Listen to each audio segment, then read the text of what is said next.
L'entrée en fonction. La semaine de consécration est accomplie.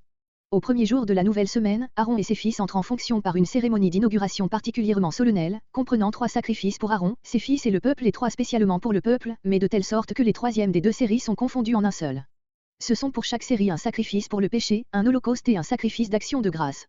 Ce récit est précédé d'une introduction et aboutit à une manifestation divine qui met le sceau à l'inauguration du sacerdoce. Verset 1. Verset 1 à cette introduction.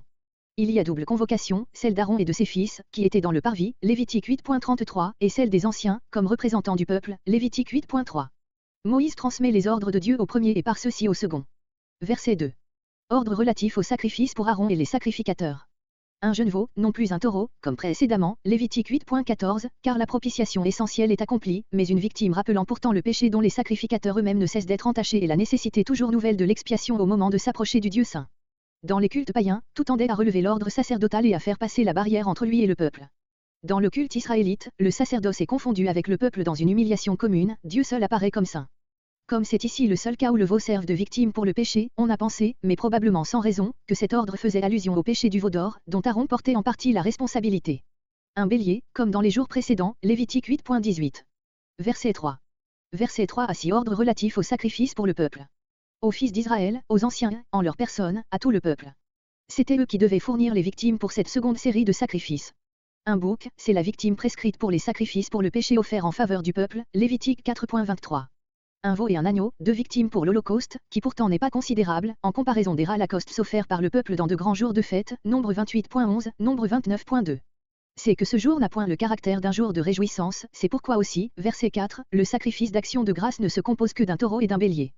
Mais si les victimes sont peu abondantes, ces sacrifices n'en forment pas moins un cycle complet et constituent ainsi le culte plénier destiné à préparer l'éclatante manifestation du bon plaisir de l'Éternel qui doit le couronner, verset 6. L'Éternel vous apparaîtra, voir versets entre 23 et 24. Verset 7. Bien que dûment installé, Aaron ne fait rien par lui-même, il attend l'ordre de Moïse. Les anciens doivent ainsi recevoir l'impression qu'il ne s'est pas arrogé lui-même les fonctions qu'il remplit. Pour toi et pour le peuple. À proprement parler, ce premier sacrifice ne concerne qu'Aaron lui-même et sa maison. Mais le sacerdoce d'Aaron est au service du peuple et la propitiation accomplie pour lui-même est la condition de l'efficacité de la propitiation qu'il doit accomplir pour le peuple. Présente aussi l'offrande du peuple. Ces mots se rapportent à la seconde série de sacrifices, offerts directement pour le peuple. Verset 8. Verset 8 à 11 le sacrifice pour le péché en faveur d'Aaron et de ses fils. Aaron procède comme l'a fait Moïse Lévitique 8.14-17. L'imposition des mains est passée sous silence, elle s'entend d'elle-même. Verset 9. Il répandit le sang. Il semble, d'après Lévitique 4.5-7, que le sang aurait dû être porté dans le sanctuaire pour servir à oindre les cornes de l'autel d'or et être répandu au pied de cet autel, près du lieu très saint, car il ne s'agit pas du péché d'un simple particulier.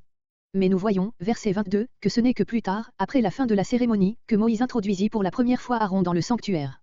C'est la raison qui empêcha Aaron d'offrir cette fois le sang devant l'autel d'or. Verset 11. La chair et la peau sont brûlées hors du camp, conformément à Lévitique 4.12 et 21. Les sacrificateurs ne pouvaient manger une chair offerte pour leur propre péché. Verset 12. Verset 12 à 14 l'Holocauste pour Aaron et ses fils. Comparez Lévitique 8.18-21.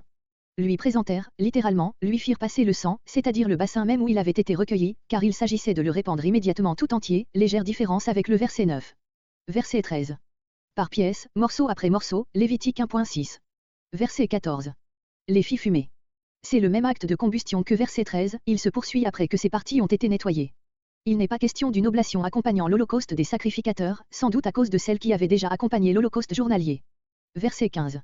Verset 15 à 17 Sacrifice pour le peuple. Sacrifice pour le péché en faveur du peuple. Pour offrir ce sacrifice, il faut d'abord que la propitiation ait été faite pour les sacrificateurs eux-mêmes.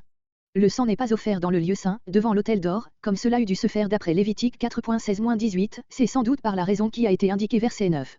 Verset 16. Verset 16 à 17 L'Holocauste et l'oblation offert pour le peuple, le veau et l'agneau du verset 3. Une poignée, voire Lévitique 2.2, Lévitique 6.15. Tout ce qu'il y avait de plus revenait aux sacrificateurs, Lévitique 10.12-13. L'Holocauste du matin, l'Holocauste perpétuel, qui avait été offert par Moïse durant la semaine de consécration. Ce matin-là, cet Holocauste fut sans doute offert par Aaron, qui débuta par là dans l'exercice de ses fonctions. Verset 18. Verset 18 à 21 Le sacrifice d'action de grâce offert pour les sacrificateurs et pour le peuple réuni. Verset 19. Sur les diverses parties de la victime indiquées, voir Lévitique 3.3. Ce qui recouvre les entrailles, cette expression désigne les deux dernières pièces indiquées dans le verset cité. Verset 21. Sur le terme balancé, voir Lévitique 7.30. Il n'est pas parlé non plus Lévitique 10.12-15 d'une oblation ayant accompagné ce sacrifice d'après la prescription Lévitique 7.12 et Lévitique 8.26, peut-être par la raison indiquée verset 14. La cuisse droite, pour les cuisses droites de chacune des deux victimes. Verset 22. Versets 22 à 24 La bénédiction sacerdotale et la manifestation divine. Et le bénit.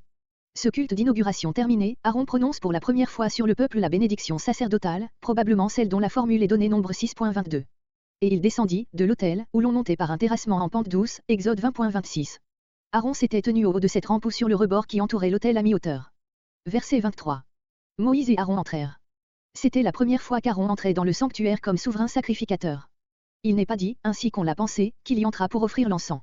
S'il en eût été ainsi, Moïse n'y serait pas entré avec lui. C'est comme si Aaron prenait possession, sous les auspices de Moïse, de la demeure sainte où il va exercer désormais son sacerdoce. Et lorsqu'il en ressort sain et sauf, après cette première rencontre avec le Dieu qui habite invisiblement cette demeure, le peuple peut comprendre qu'il a maintenant, en la personne d'Aaron, un médiateur agréé de Dieu et capable de s'approcher pour lui de cet être parfaitement saint. Ils bénirent. Ce n'est plus ici la bénédiction sacerdotale rituelle, comme au verset 22. Ce furent des allocutions et des prières spontanées, adressées successivement par les deux frères au peuple et à Dieu lui-même, analogue à la prière du roi Salomon dans une circonstance semblable, 1 Roi 8.54. La gloire de l'Éternel, sans doute un éclat extraordinaire, resplendissant tout à coup dans la nuée qui planait au-dessus du sanctuaire, comparé Exode 16.10, Nombre 16.12. Verset 24. Un feu sortit, et dévora. Déjà l'Holocauste et les pièces des autres sacrifices brûlaient sur l'autel d'airain. Mais cette flamme céleste qui apparut tout à coup consuma en un instant toutes ces offrandes. Presque tous les anciens commentateurs chrétiens croient que ce fut ce feu céleste qui dut dès lors être entretenu sans interruption par les sacrificateurs, Lévitique 6.13. Les rabbins pensent même qu'il s'est conservé miraculeusement sur l'autel. Mais le feu brûlait déjà depuis longtemps tout naturellement, voire Lévitique 9.17, et il résulte de Lévitique 6.9-13 qu'il devait être entretenu par les moyens ordinaires. Cette manifestation était plutôt une sanction éclatante donnée par Dieu à tout le culte qui venait d'être inauguré. Il semble, en particulier, qu'en unissant le feu du ciel à celui qui brûlait déjà sur l'autel, Dieu voulut montrer qu'il envisageait celui-ci comme entièrement pur, malgré les souillures de ceux qui l'allumaient et l'entretenaient et de ceux pour qui il brûlait. Cette manifestation est le pendant et le complément de celle qui avait en lieu lors de l'inauguration du sanctuaire, Exode 40.34-35. Par celle-ci, Dieu avait montré qu'il acceptait le tabernacle érigé par Moïse pour sa demeure et qu'il y habiterait désormais au milieu de son peuple. Par cette manifestation nouvelle, le jour de l'entrée en fonction des sacrificateurs, il témoigne qu'il agrée le culte qui lui sera rendu dans le tabernacle et le sacerdoce aaronitique qui en est chargé.